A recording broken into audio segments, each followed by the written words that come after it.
Guardate, non è possibile, ho consultato tutti questi testi sull'Egitto, ma niente da fare. E non sono nemmeno testi da 4 soldi, è vero, tant'è che qui abbiamo un volume tutto dedicato, come anche questo, alle piramidi e all'archeologia egiziana, però quello che cerco proprio non c'è, non se ne parla proprio. Nessuno di questi testi riporta la notizia o documentazione di una stele importantissima che riguarda l'Egitto e proprio la costruzione delle piramidi. L'unico che ne parla è questo libretto qui che ho trovato per puro miracolo, si può dire, nella libreria di Amazon, ed è scritto da un'egittologa, anche piuttosto giovane, Federica Battaglia.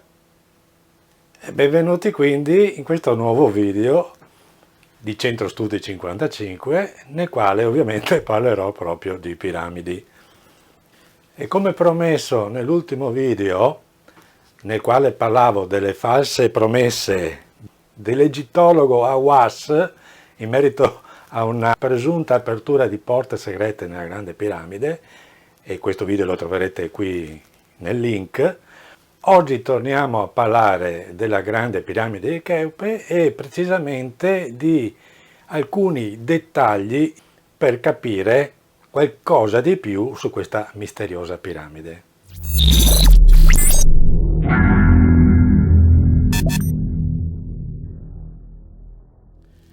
E quindi, come ho annunciato in introduzione, oggi parliamo di due elementi importanti che riguardano Giza, ma in particolare Cheope, la piramide, ma anche la Sfinge. Il primo elemento sul quale fermiamo la nostra attenzione è una stele che è stata trovata nella piana di Giza in un angolo proprio della piramide di Cheope, mentre il secondo invece riguarda un misterioso pezzo di ferro che è stato rintracciato e trovato 50 anni fa nella piramide di Cheope, ma di cui poi dopo si sono perse le tracce o comunque nessuno ne ha parlato.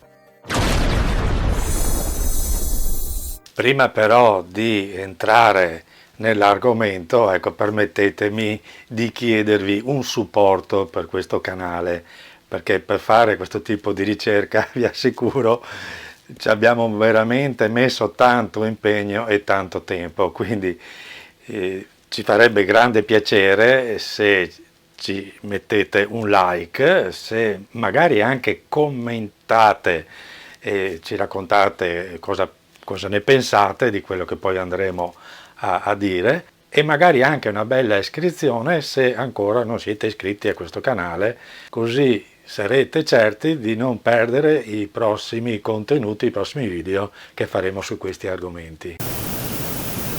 E quindi parliamo proprio di questa misteriosa stele, ecco, sulla quale io mi lamentavo, ecco, che in questi testi non c'è traccia, non ne parlano, ad eccezione di quel librettino che ora andiamo ad esaminare. Anche gli egittologi non gradiscono parlarne e che anche Hawass ha relegato questo importante reperto archeologico in un angolo un po' nascosto del Museo del Cairo.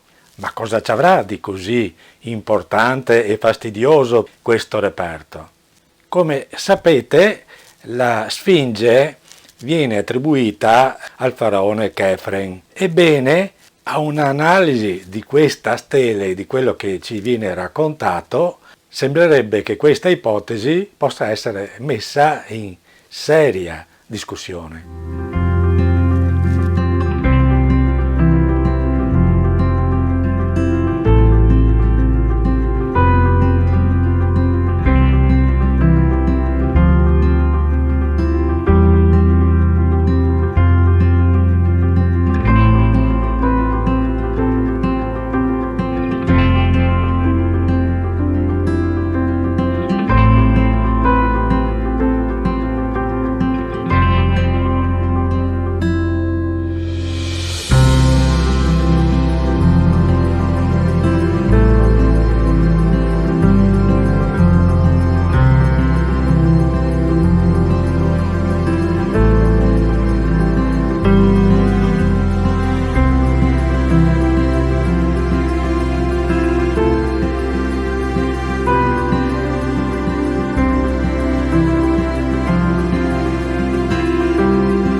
Ma chi l'ha scolpita?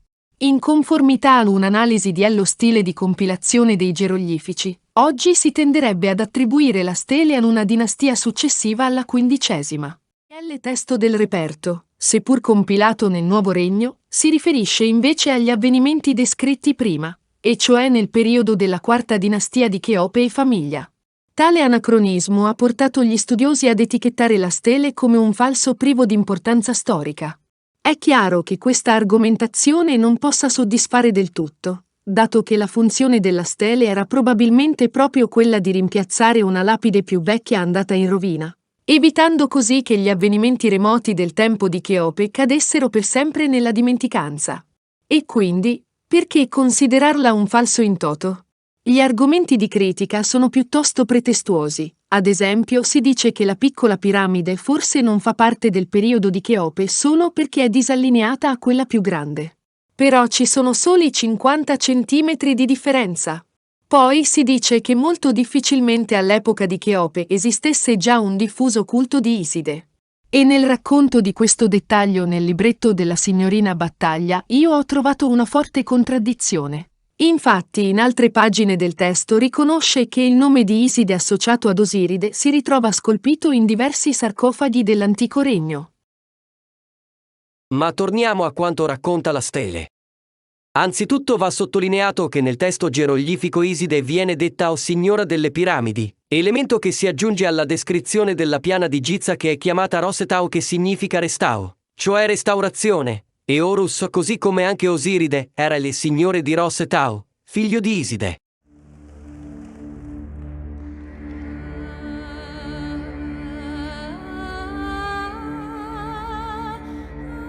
Lunga vita ad Horus Meidid, re dell'Alto e del Basso Egitto, Cheope, il vivente. Egli trovò il tempio di Iside, signora delle piramidi, presso il tempio della Sfinge a nord-ovest del tempio di Osiride, il signore di Rosetau. Egli edificò e restaurò la piramide della principessa Enutse, accanto a questo tempio. Egli fece scolpire per sua madre Iside, madre di Vinato, signora dei cieli, un inventario sulla pietra. Egli rinnovò per lei le offerte sacre e costruì e restaurò il suo tempio di pietra. Ciò che egli trovò in rovina ora è restaurato e gli dei sono di nuovo al loro posto.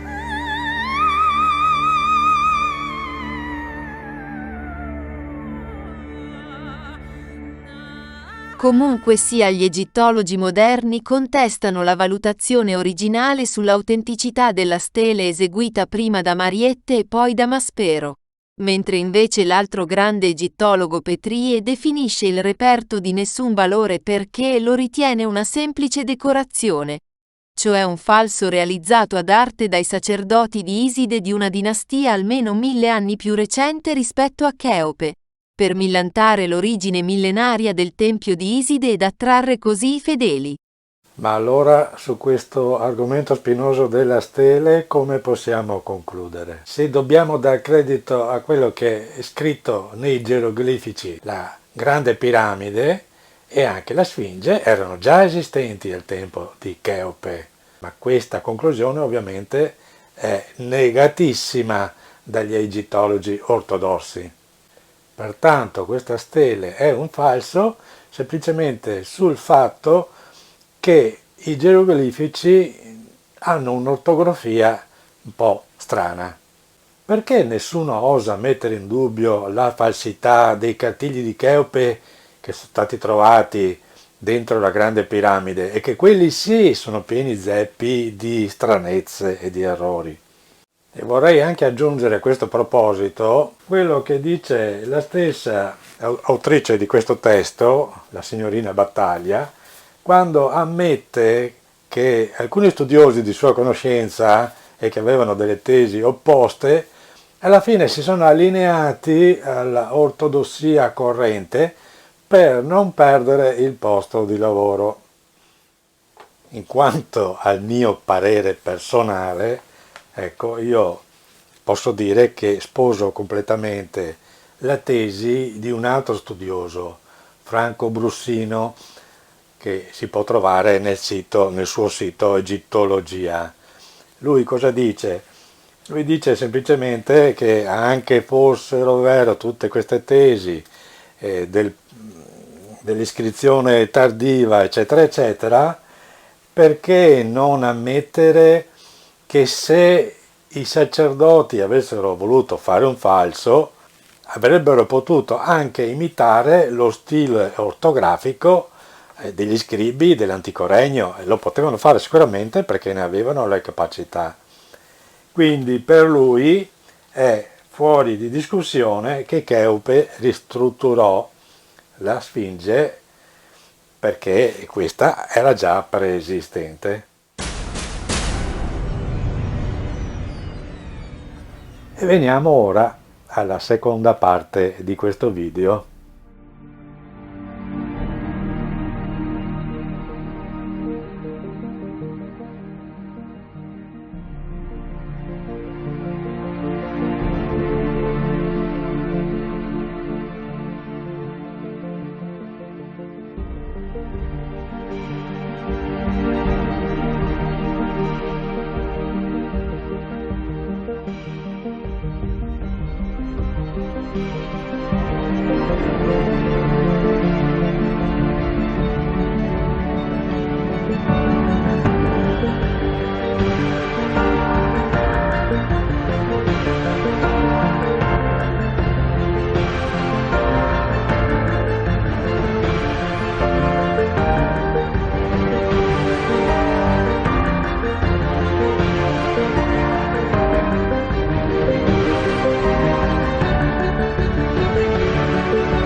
Su questa scoperta, l'archeologo Flinders Petrie si espresse scrivendo che sappiamo che quella lamiera di ferro è stata trovato da Howard Wyss nella muratura del canale d'Aria Sud, e sebbene siano stati espressi alcuni dubbi sul pezzo, semplicemente per la sua rarità, le prove per esso sono molto precise. Il pezzo presenta un calco di nummulite sulla ruggine, a dimostrazione che è stato sepolto per secoli accanto a un blocco di calcare, e quindi era certamente antico. Una nummulite è un grande foraminifero fossile a forma di moneta ampiamente distribuito in formazioni calcaree. Non può quindi esistere alcun ragionevole dubbio sul fatto che si tratti davvero di un vero e proprio pezzo utilizzato dai muratori delle piramidi, e probabilmente tali pezzi erano necessari per evitare che i piedi di porco mordessero le pietre e per facilitare l'azione dei rulli. The Pyramids and Temples of Gizeh, 1883, pag. 212-13. Più tardi però, lo stesso Petrie cambiò l'opinione, e probabilmente perché sull'operato del colonnello Wyss cominciavano già a circolare dubbi ed insinuazioni. Infatti lui era lo scopritore dei cartigli che nella Grande Piramide ne attribuiscono la paternità a Cheope. Però sia il modus del ritrovamento, che la stessa imprecisione ortografica del cartiglio, hanno destato sin da subito dubbi e polemiche. Aggiungiamo che il Wyss aveva già scoperto altre vestigia, anche se non così importanti come questa di Cheope, dimostrandosi molto preciso nelle sue descrizioni, che raccontò in ben 3 libri. Ma la reputazione di avventuriero lo rende un personaggio discutibile. E su di lui, e su questa truffa del cartiglio, che coinvolge anche il solito Havas, ne parleremo prossimamente. Ma perché un pezzo di ferro dovrebbe essere così importante? Beh, per chi non lo sapesse, si è convinti che al tempo delle piramidi gli egiziani non lo dovevano ancora conoscere. Forse avevano raccolto qualche pezzo di ferro trovato nelle meteoriti, ma quasi certamente non potevano sapere come forgiarlo perché la sua lavorazione implica un procedimento piuttosto complesso. E dunque, se veramente questo pezzo è autentico, può significare due cose: o gli egizi dell'antico regno avevano pratica di metallurgia, oppure le piramidi non sono così vecchie come si crede. Tuttavia, dopo questo ritrovamento, il pezzo fu portato al British Museum e lasciato lì per molto tempo, fino a che qualcuno lo ritrovò e pensò di farlo analizzare. Era il 1989 e l'analisi fu effettuata da El Said El Gayar e Malcolm Jones, che pubblicarono l'esame nel loro articolo Indagine metallurgica su una piastra di ferro trovata nel 1837 nella grande piramide di Giza in Egitto. I due ricercatori, usando un seghetto, ne tagliarono un angolo e lo analizzarono. Dopo aver accertato che il ferro conteneva solo una traccia di nichel e che quindi non è meteorico, gli autori hanno scoperto che la piastra è costituita da numerosi laminati di ferro battuto e che tali laminati sono stati maldestramente saldati tra loro mediante martellatura. Ma poi una sorpresa insperata: piccole tracce di oro negli strati ossidati, come se la piastra potesse essere stata placcata.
Ed anche per oggi ho finito e quindi mi raccomando, lasciate un commento, fatemi sapere cosa ne pensate.